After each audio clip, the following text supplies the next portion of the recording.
What if I told you that the path to everything you've ever wanted is created the exact instant you decide you want it? Now, look, I'm going to be real with you. The information in this explainer is the kind of stuff I've seen people pay hundreds of thousands of dollars to understand. We're going to cut through all the frustrating noise about manifesting and get right to the core of a mechanism that explains why your desires, well, they're pretty much inevitable from the moment you have them.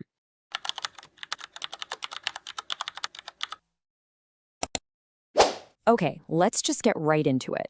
Does this sound familiar? You've got a goal, you visualize, you write affirmations, you're doing all the things you're supposed to do, but it just feels like you're pushing a giant rock up a hill.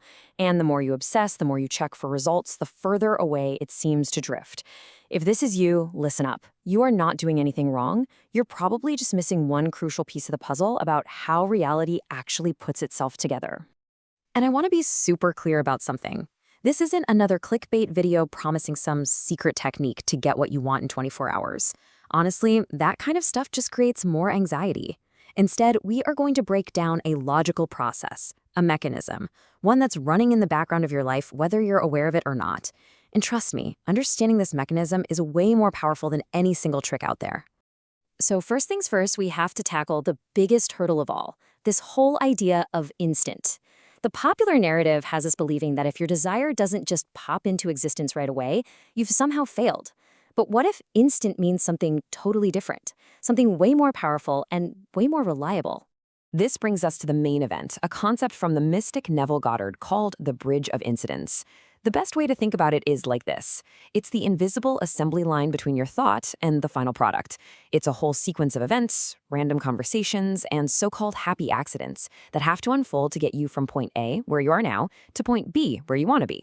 Now, this is the key. This is the whole game right here. The final outcome, the thing you want, might take a little time to show up in your physical world. But the path to it, that bridge of incidence, is constructed the very millisecond you form a clear intention. The entire blueprint is laid out immediately, and that is why all manifestation is in reality instant, because the second you truly decide, the result becomes inevitable. Just let that sink in for a second. The moment of intention is the moment of creation. The bridge is formed. Your only job from that point forward is just to walk across it. The outcome is already a done deal. It's just waiting for you at the other end. All that anxiety about when and how, it just starts to melt away when you realize the path is already paved for you. And look, this isn't just one person's niche esoteric idea. As you can see, thinkers from totally different backgrounds have been describing the exact same mechanism, they just use different words. Neville calls it the bridge of incidence. Abraham Hicks calls it orchestration. The neuroscientist Dr. Joe Dispenza talks about synchronicities. They are all pointing to the exact same fundamental truth. Once you set an intention, some kind of higher intelligence starts organizing everything in your favor. This quote from Neville just illustrates the sheer scale of this perfectly. The universe will literally move people, resources, and opportunities around to fulfill the blueprint that you created with your mind. People will get a sudden urge to call you, an old friend will just happen to mention a job opening. They're all playing their part on your bridge, and most of the time, they don't even realize it. Okay, this all sounds great in theory, right? But what does it actually look like in real life? Let's walk through a super simple, real-world example that shows exactly how this invisible bridge unfolds in the most natural, unexpected ways. Just look at how this played out. First, the intention was set, and then, crucially, it was released. No frantic Googling. Then, the next step, going to a sound bath, seemed totally unrelated, but that was the first step onto the bridge. The fact that the first session was full wasn't failure or setback, it was a necessary course correction. And that random urge the other person felt to invite her for tea, not random at all. That was her playing her part. Every single step felt natural and unplanned, yet it all led directly to the goal in a way you could never, ever have micromanaged.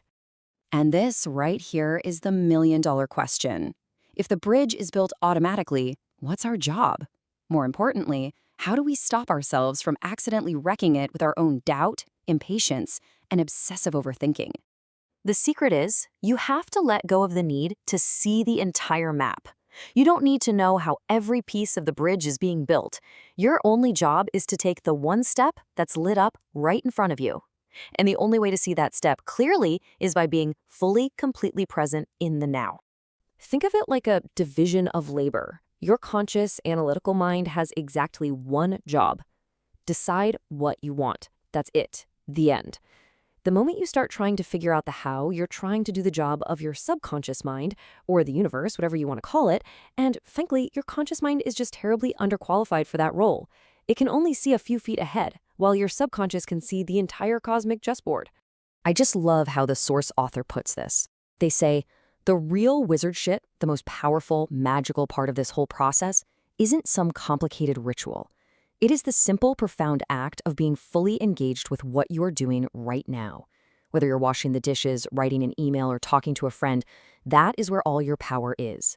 That is the only place you can ever take a step on your bridge. So why does this work so well? Let's get a little nerdy. From a psychological and neurological standpoint, when you're truly present, you quiet down your prefrontal cortex. That's the part of your brain that loves to worry, plan, and freak out about the future. When that part of your brain chills out, it gives your vastly more powerful subconscious mind the space to operate. It starts connecting dots and noticing subtle cues your conscious mind would have completely missed, allowing it to deliver those random urges that guide you along the bridge. All right, let's pull all of this together into a super simple, practical game plan. You can forget all the complicated routines. This is all you need to remember to walk your bridge every single day effectively. So here's your daily practice. Step 1. Set your intention. Get crystal clear on the what. Just once is enough. Step 2. Release the how. You could even say it out loud. I'm letting go of how this happens. You've placed your order.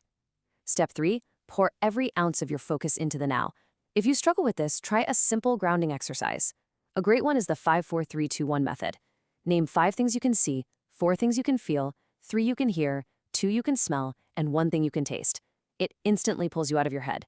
And step 4, just do the next thing. Answer the email, go for the walk, call that friend. It doesn't have to feel spiritual. It's almost always the most normal, mundane steps that build the strongest bridges. So let's end with this. Stop asking, when is it going to happen and how is it going to happen? The bridge is already built. It's there, it's solid. The only question that matters now is, what's the very next step? Right there in front of your feet. That's all you need to see. Go ahead, take it.